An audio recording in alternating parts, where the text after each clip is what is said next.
Ah.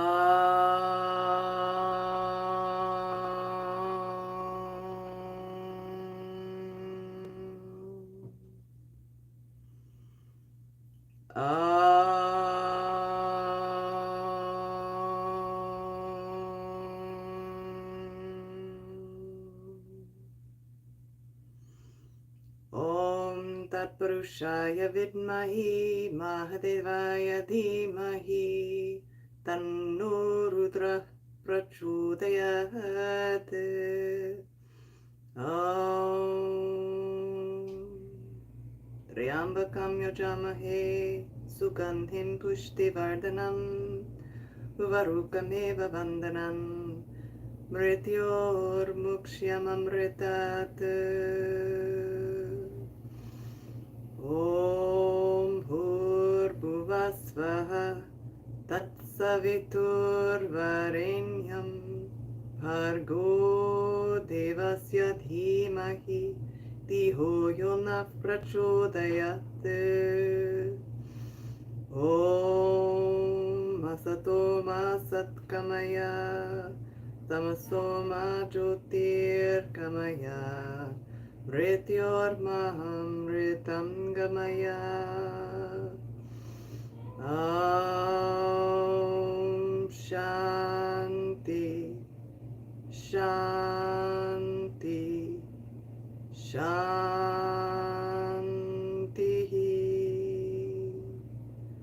Hari Om Tat Sat.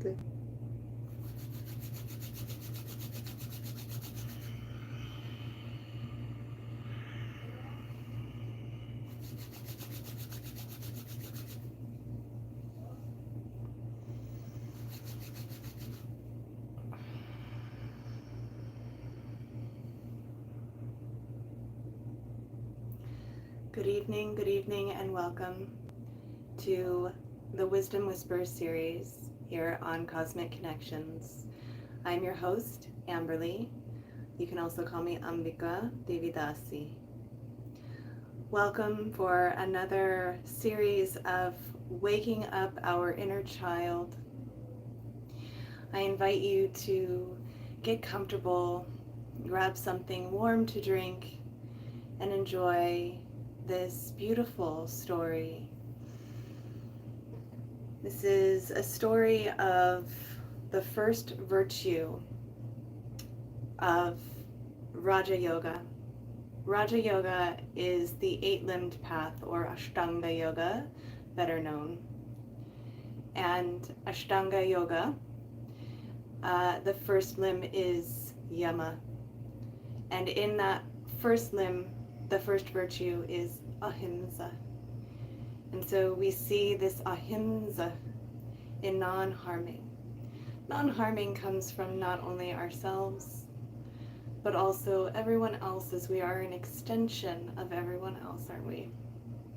And so this beautiful children's parable shows us in such a beautiful way, lovingly illustrated by Ellie Ford, and it really taps into our inner child, as sometimes when we are told the story versus reading it ourselves, and then also when it comes from a child's book, it can have such a profound effect on our emotion center, our limbic system, as well as our memory center, which is directly correlated to the limbic system or our memory center. And so, thank you for joining. Garuda, the Eagle Who Soared with Ahimsa, is our book for this evening, Wisdom Whispers. So this series that we are doing for the 6-week series is for tapping into our inner child. So this is going to be our first series of many to come, just to open us up to the awareness of the child within, who also taps into a different dimension of self, right? Our inner child has a non-decalcified pineal gland, one that has the imagination station that is completely open. And so when we can open ourselves up to reading these books with this awe and this wonder, like as we were children, then it's a different way of seeing things. And so without further ado, let us read Garuda, the Eagle Who Soared with Ahimsa.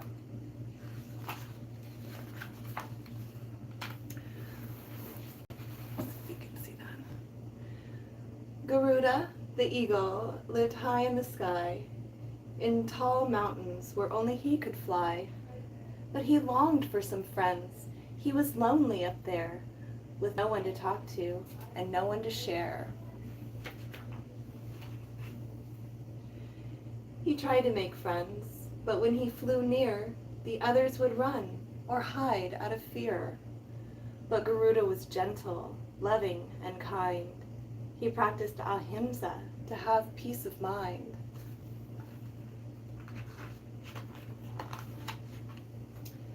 No harm to others is ahimsa, you see, and this was how Garuda aimed to be.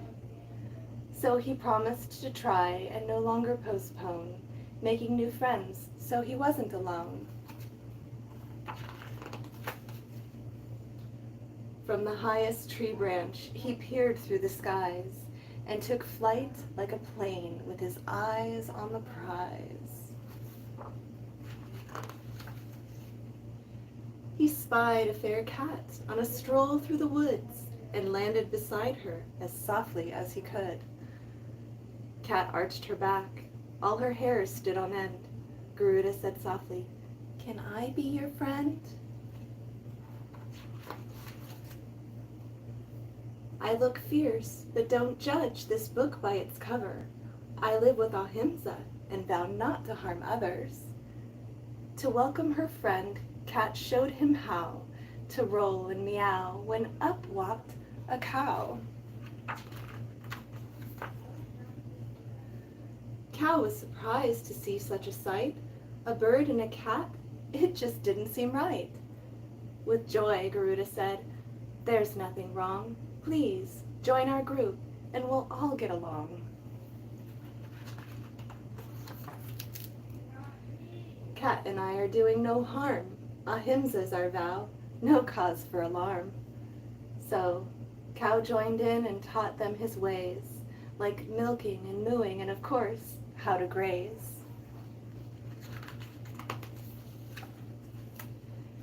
Tired from playing, they napped by a log, and soon were awakened by a curious dog. Now, Dog loved new friends, and he wasn't afraid to join in the group, so everyone played.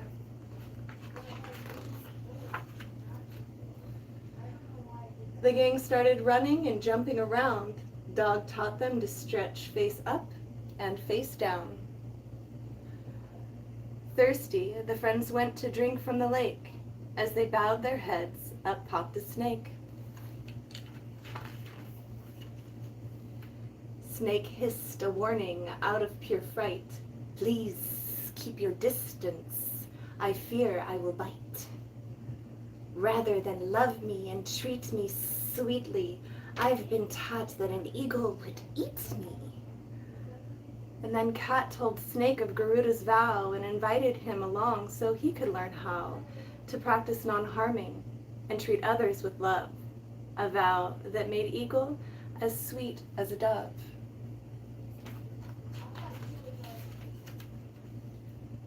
So Snake taught his friends to slither and hiss and play hide and seek, a game not to miss.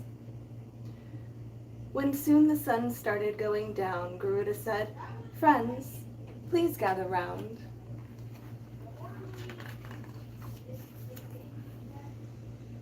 "Thank you for playing. It's time I must go. There's something important I want you to know.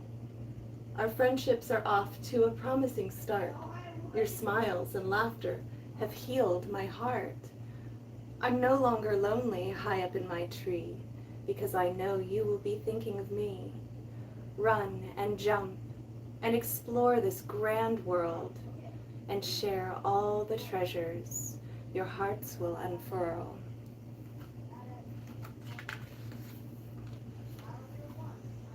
Be grateful for all of the things that you have. If you think of them daily, I will make you feel glad. I will fly by often and promise you this. There's no need to fear, so live life in bliss. Treat others with kindness and you'll always be full of love, joy, happy, and free.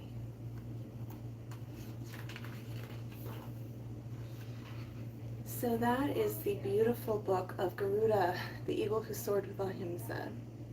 Ali Ford did such a beautiful job with these illustrations, and also how to show children a beautiful way of opening up to the idea of non-harming, right? And how equanimity and unity with all different walks of life is necessary in order to bring harmony to all, for oneness, for the merge.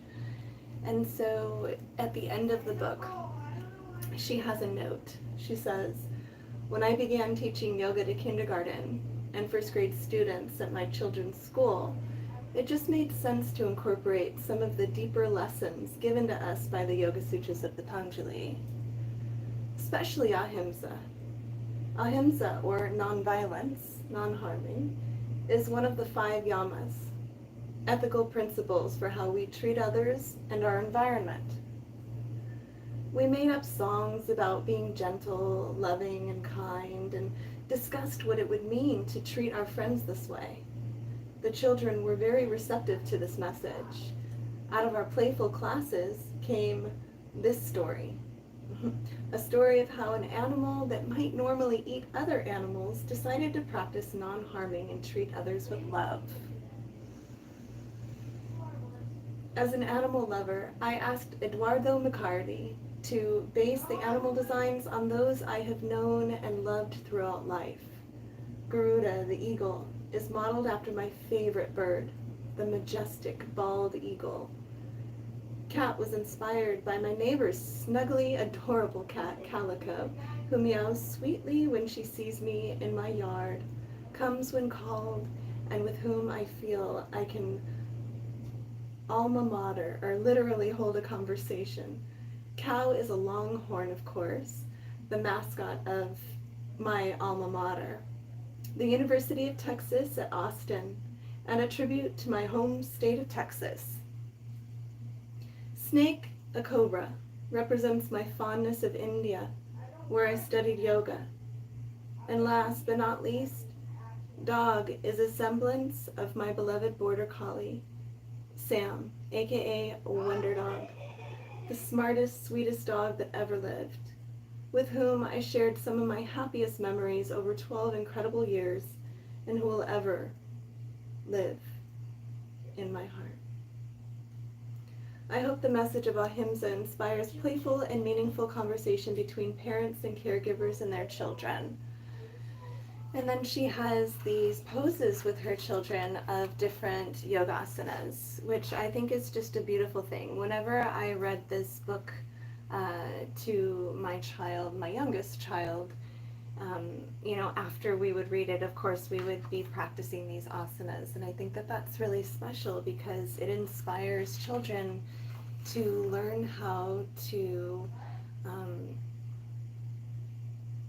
control their bodies with their mind and their breath. And so it just starts early on. And we are still children.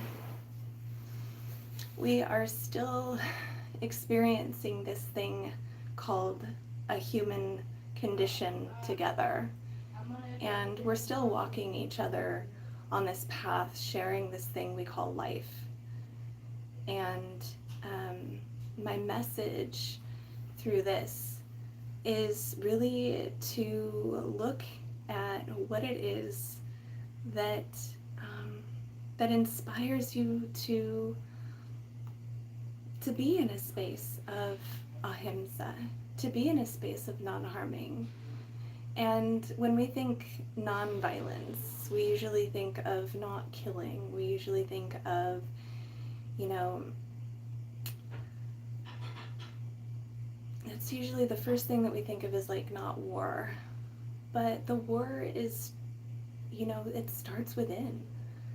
It ultimately starts within, because when we are suffering in our own minds with this space of melancholy, of discord, of uncertainty, which is inevitable in the human condition, then we are in a space where there's going to be a lot of upset, and so we can get into this feedback loop a lot of the times of thinking and feeling and thinking that is not conducive for us or anyone else, for it is a collective consciousness. And so if we're on that loop, then we're expressing a frequency, an electromagnetic frequency, that others will end up climbing on. And so when we are not practicing ahimsa, or non-harming, non-violence towards ourselves first and foremost, then we're not able to give it to others, and that ultimately transcends into chaos in the cosmos. Because a lot of the times when we are unconsciously behaving, which is 95% of the time, in this unconscious type of behavior, it's causing spontaneous reactions in the body, and not only in the body, but out, because as above, so below, as within, so without. So anything that is going on within this universe is happening out in the multiverse. So say we are, you know, only thinking of the benefit for ourselves, and our carbon footprint is widening and widening and widening, and now there's more gas emissions that are going out into the atmosphere. Well, now we're contributing to global warming, and that ultimately is causing cosmic chaos as well. And so we look at how it is back to the reflection of ahimsa, and where we started with Garuda, the eagle who soared with ahimsa, and looking at this idea of non-harming. First starts with being more conscious.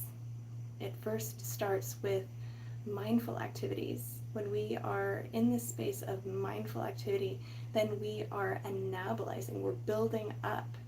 And instead of it being what they call in thermodynamics an exothermic reaction, which is a spontaneous reaction releasing heat, releasing entropy, releasing chaos into the cosmos, then we're building up internally, which is building our soul, building the pineal gland. The pineal gland is so important, because by decalcifying that, by being in our imagination station, we are open and receptive to the messages that are being received from the ear behind the ear, and we're really seeing it with our third eye to be able to express God consciousness in the collective conscious. I know that that's a packed statement, but it's true. And it first starts with non-harming, which is the first virtue of abstinence in the first limb of Ashtanga Yoga, or Raj Yoga. And so I encourage you, if you have a moment right now, to find yourself in a comfortable position.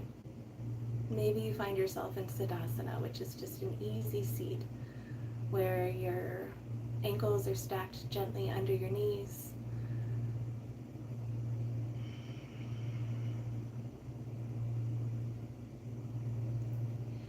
And just notice the space beneath you. Notice the space beneath you, and take a deep inhalation. Allow that breath to travel down your spine all the way to your tailbone, and breathe into that space now.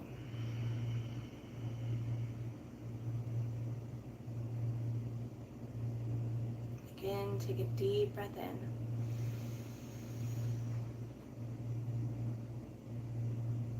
Allow the energy to fill your entire lungs across your chest and into your back, and breathe out through your nose with conscious awareness running down your spine to the base of your tailbone. Again, one more deep breath just like that. Hold it gently at the top and let it all go.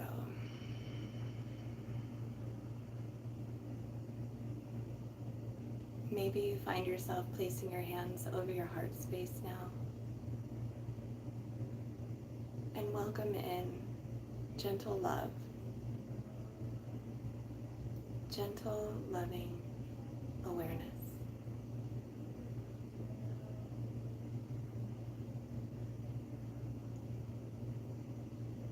Allow the space beneath you, Earth Mother,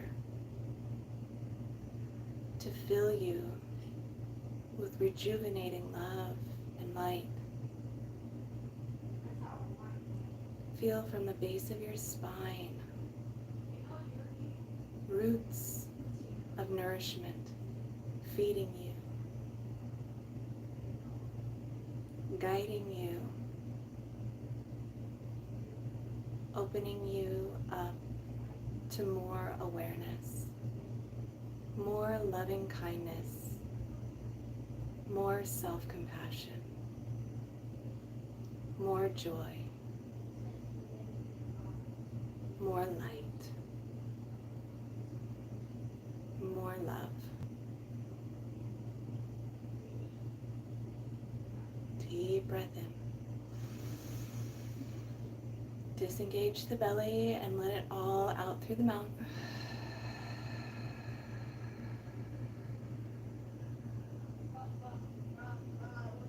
One more just like that.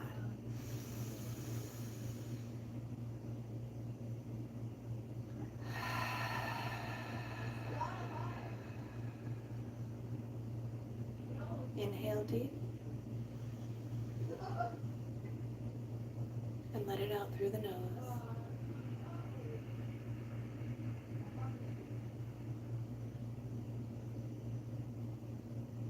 Bring your palms together. Create some friction and some heat. And place your palms over your face, over your eyes. Open your eyes under your hands and gently peel away your hands from your eyes.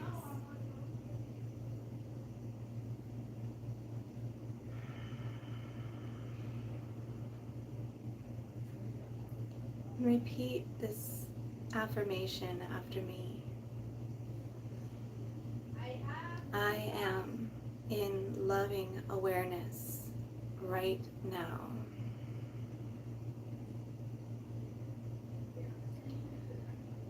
I am in loving awareness right now. I am in loving awareness right now.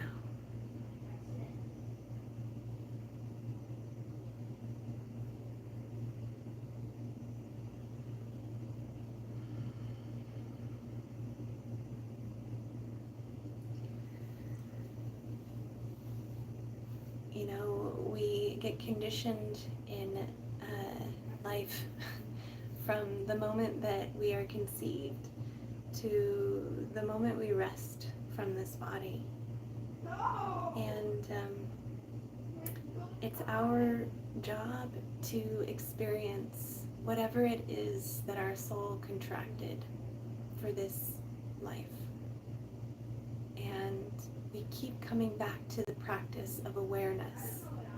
And the more we become aware, the more we have to, as far as responsibility, to show. And that is a beautiful space to be, because the more that we understand because of what we have stood under, truly experienced and embodied and embraced and acknowledged, then we are showing that rainbow bridge to others so that we can build it stronger and find our way home. So I invite you on that path. And these children's parables are just one opening to a non-linear left brain way of thinking, because we can take a step back out of this space of thinking that it has to be really deep, or it has to be super scholarly in order to find truth in it. But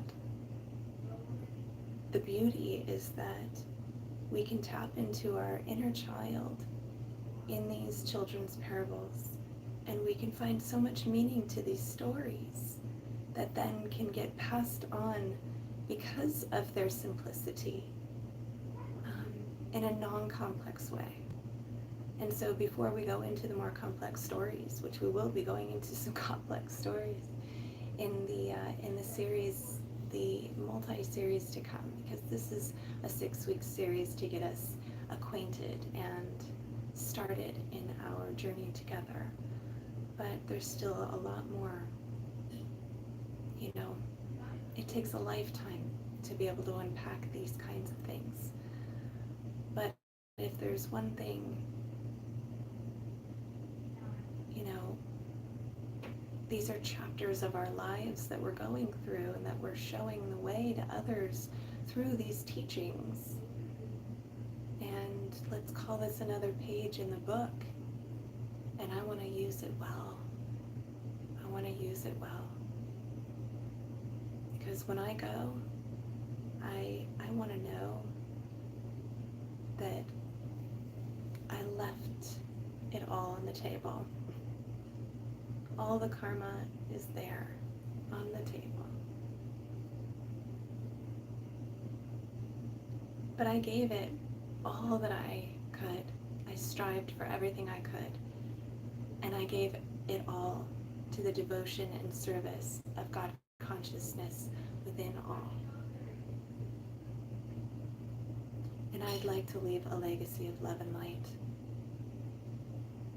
And so this is my legacy of love and light, and then just the beginnings of.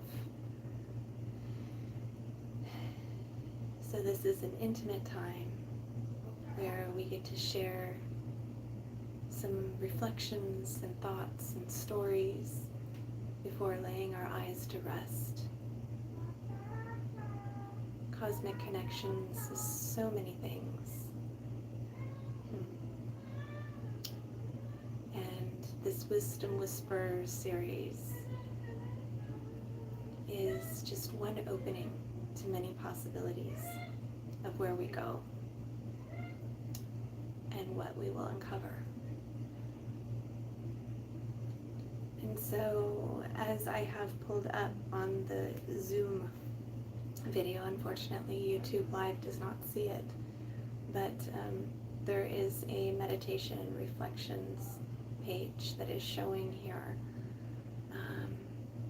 And I encourage you to grab a journal and take a moment to reflect on a moment in your life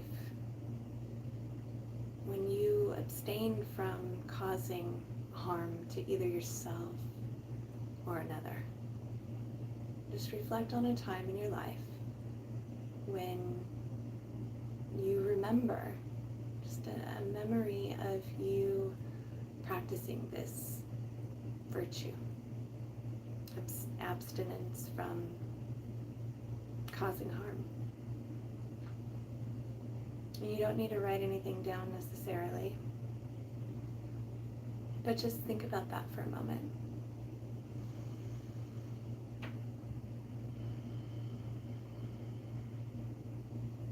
So we're journaling now. We've already read our book.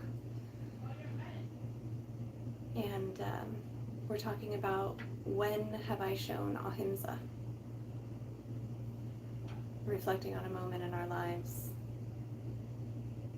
where we have abstained from causing harm to either ourselves or another.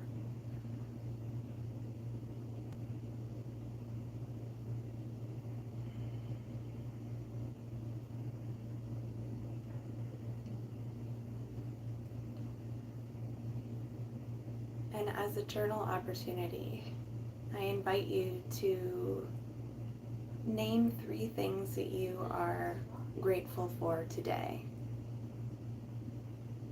Just take a moment and name 3 things that you are grateful for today.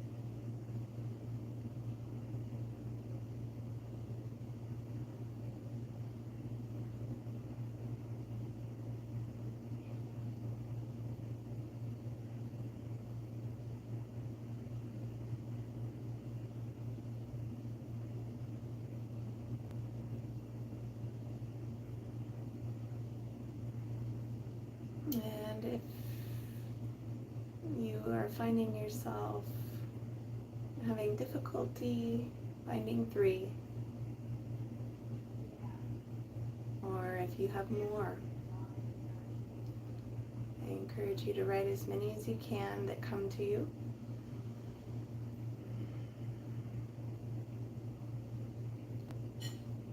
If there's some writer's block, that's all right too.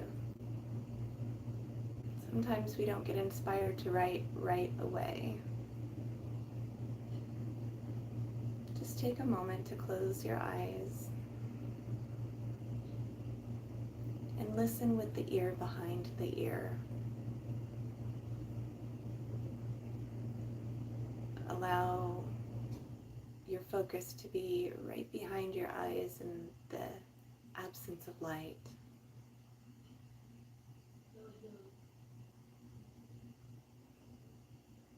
And breathe into the base of your spine.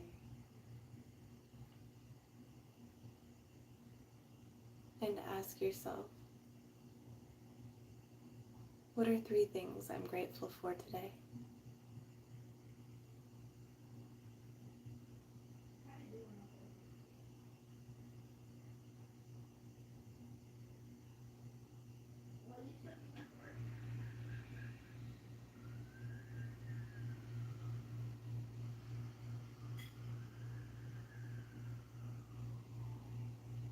I am so grateful for another day to serve.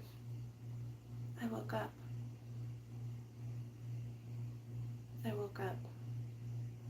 That I'm grateful for.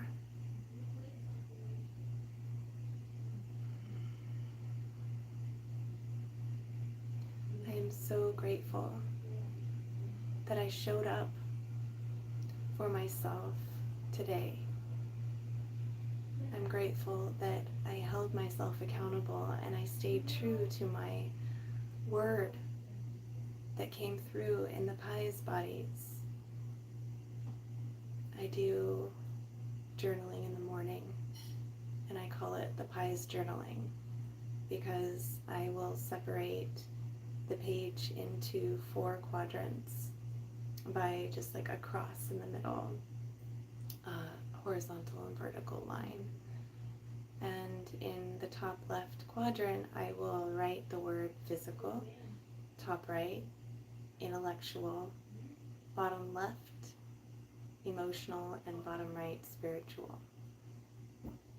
And I take a deep breath, just like I showed you, focusing on the base of my spine. And I ask my physical body what it needs today. How can I show up for you, physical body? And I feel that that is truly practicing ahimsa. When we are not only checking in with that physical anamaya kosha, or food body or physical body, but we're staying true to what it is that we write down throughout the day. And so we go back to our journal, which is a good thing to do, because there's some messages there, some messages from consciousness that are calling to you, beckoning you to show up, because you're the arms of God. And God works through you as you. So God needs you to listen with the ear behind the ear. In the intellectual, you ask, and I did, what do you, mental body, need me to know for you today? How can I show up for you to experience goodness and for you to express yourself at your highest good? And I write it in. Same with my emotional and spiritual bodies. And take note of how my emotional body wants me to feel. How do I want to show up today emotionally? And spiritually, what does my spiritual body already know for me? What is the message? And I am so grateful that I showed up and I said yes to the practice of journaling, to the practice of pious journaling specifically, because it really, really, truly makes a difference throughout the rest of my day when I show up in the morning and say, okay, Anamaya Kosha, my food body, my physical body, what is it that you need from me today? Manamaya Kosha, my mind, my intellect, what do you need today, mental body? How can I show up for you? Emotional body, the Jnanamaya Kosha, how can I show up for you today? What can I feel for you? The Anandamaya Kosha, right? Spiritual body, bliss body, what do you already know for me?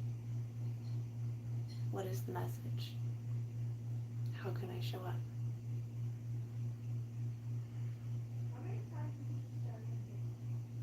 I'm grateful for the receptivity and the intuitive downloads that constantly come through. I'm grateful for the shared experience with you. I'm grateful for creating this rainbow bridge.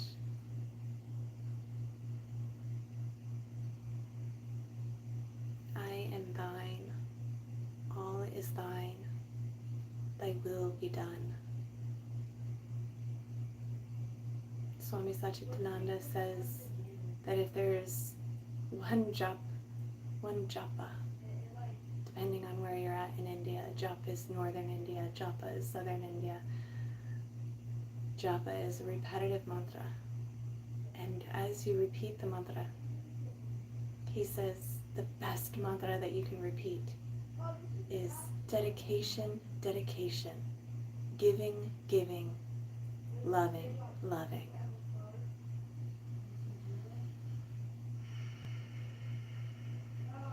That is the best job. Definitely, I feel that that is a really good japa.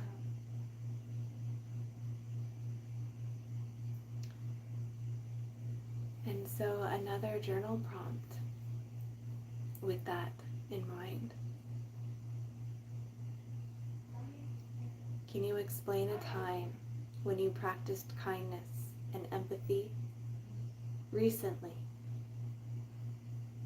And how did it make you feel? How did practicing kindness and empathy make you feel? Remember one moment recently.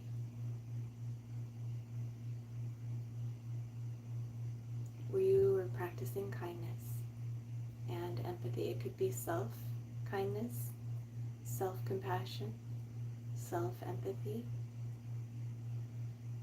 and that always stems to another.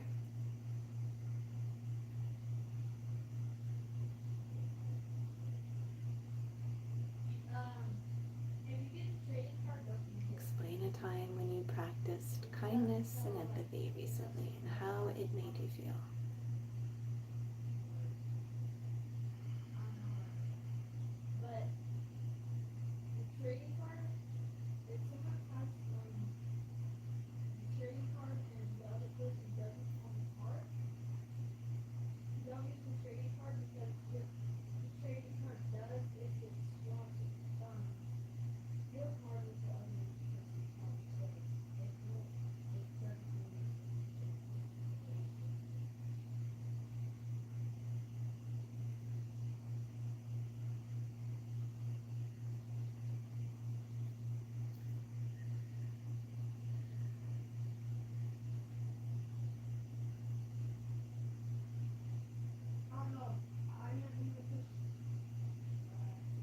I am constantly practicing kindness and self-empathy. There are moments where I just have to put my hands on my heart. There are moments where I just have to breathe into that space and know that I am not alone.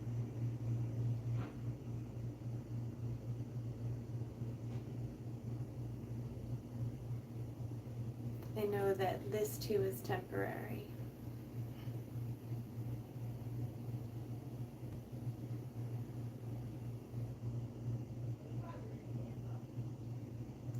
Sometimes I have to hold my inner child and let her cry. And that's okay.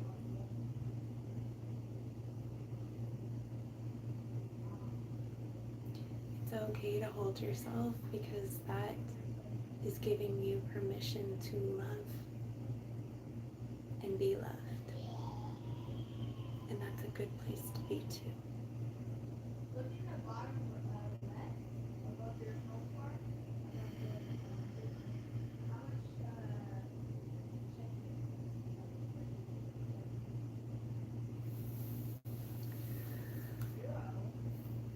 So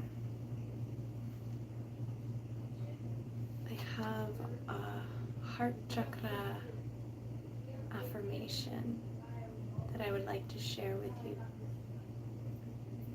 about compassion and forgiveness. So take a moment to close your eyes and just listen to my voice.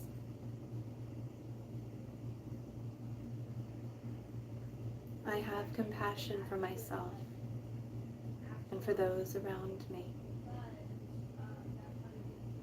I let go of anger, resentments, and torments from the past, and I do not give my power away to those involved.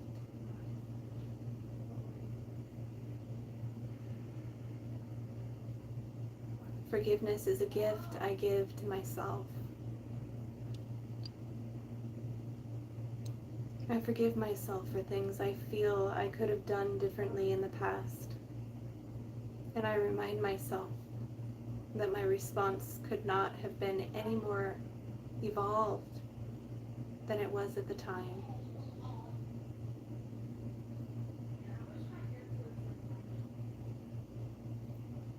I am compassionate to those in need, as this shows them that they are not alone. I practice this by listening, sharing, understanding, and being of service.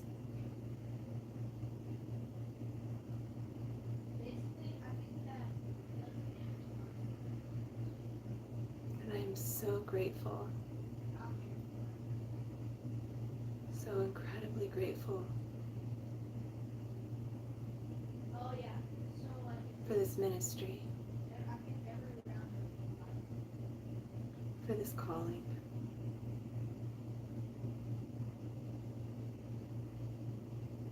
simply allow it all to be and put it into the power and action of the law, because I know it's already done. It's already doing its good works through me as me. And as I know this to be true for me, I know that all that are hearing my voice right now, all of you, have a calling.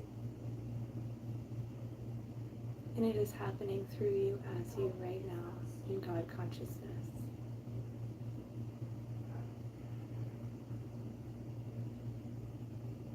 And so I release it now and simply allow it to be. And so it is.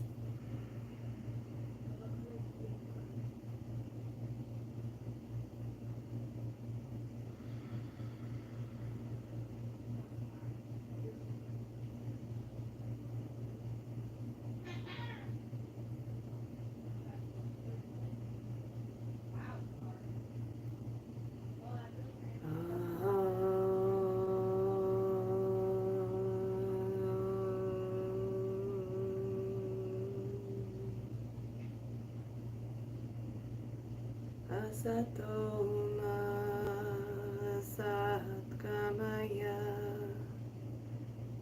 Tamasoma Jyotirgamaya Mrityormam Ritam Gamaya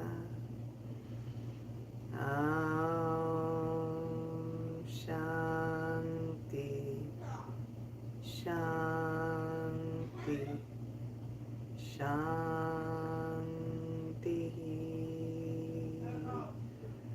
Hari Om Tat Sat.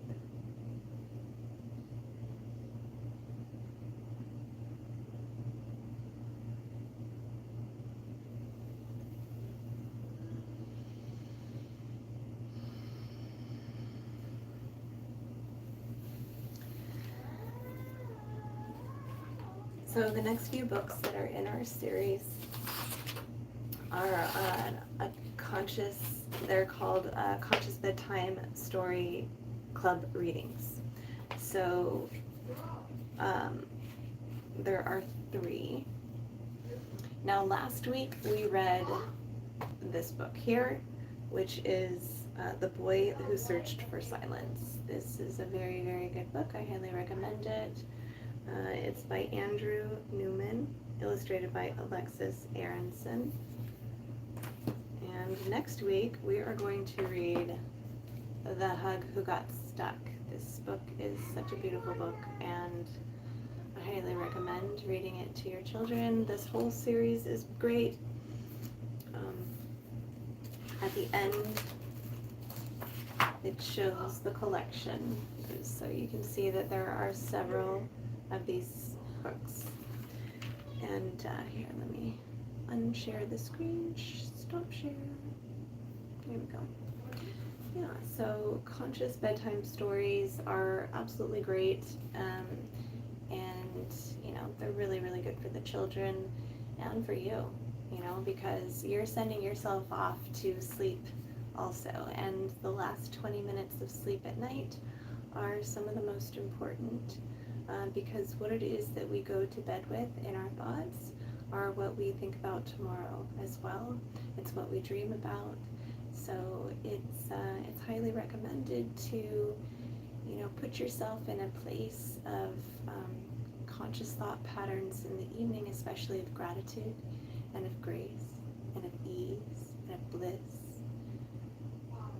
And it's nice to hear a calming, soothing voice, which is why I am offering this free series to you, so that we can get to know one another, and so that you can get to know my voice and hear some profound teachings in children's parables that open you up to a space of wonder and readiness to learn even more of what's to come. So The Hug Who Got Stuck again, is our next book. That will be next week on Thursday, 8 p.m. Pacific Standard Time. I do hope that you will join us then, and I do hope you have a blessed evening. Until we meet again, Hari Om, warm blessings and well wishes. Namaste.